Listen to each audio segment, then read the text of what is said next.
report, we've identified that the ministry has specifically asked us, wherever possible, to avoid going into schools that already had existing childcares on site in year 1 and in year 2. Year 2, we were able to do that entirely. Next year, in year 3, there are approximately 18 schools that have childcares on site that will be affected.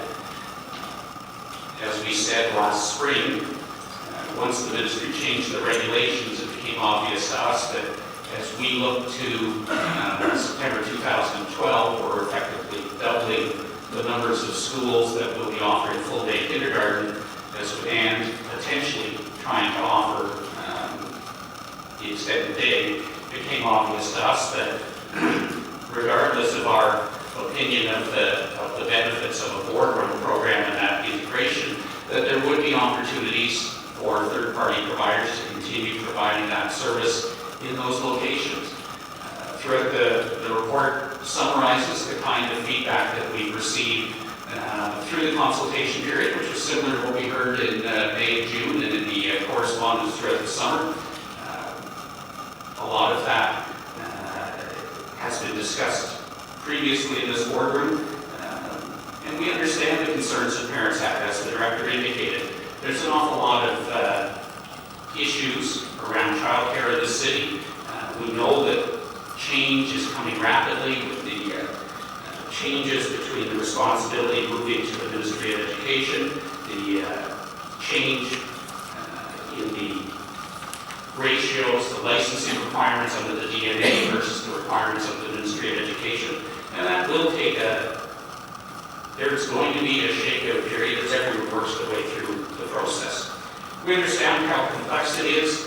We also are pleased that the consultation period process allowed an opportunity for the board to clear up some misinformation that was out there and some misperceptions that were there. And if nothing else, it certainly confirmed for us the need for ongoing communication, not only by the board, but from the city as the service manager and the province, and as recently as yesterday, Ms. Heath and I were having that discussion with staff from those two organizations. So the process has been useful for all of us in terms of how we move forward. As a result of that, our staff looked carefully at the alternatives, and we have identified the recommendation on folio 10, and that there are two parts. That where there is currently no school-based childcare program, we will offer it, and we will offer it as a district-run program.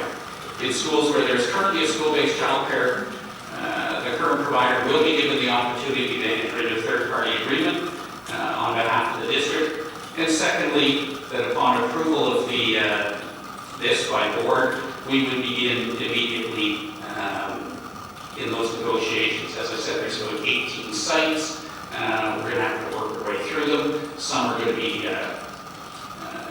easier than others as we deal with some of the space issues, and as we deal with some of the changes that we already know in child cares that have already told us that they will be leaving.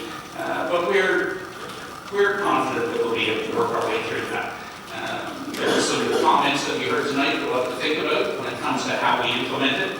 The idea of an advisory committee may be a useful one, not necessarily for the contracts, but it's always helpful for us to be able to work with our partners. And Madam Chair, that's really a summary of the report. Recognizing that you all had a chance to look at it, I'll leave it there. If there's questions, Superintendent Sliwa and Ms. Heath and I can try to address those for you.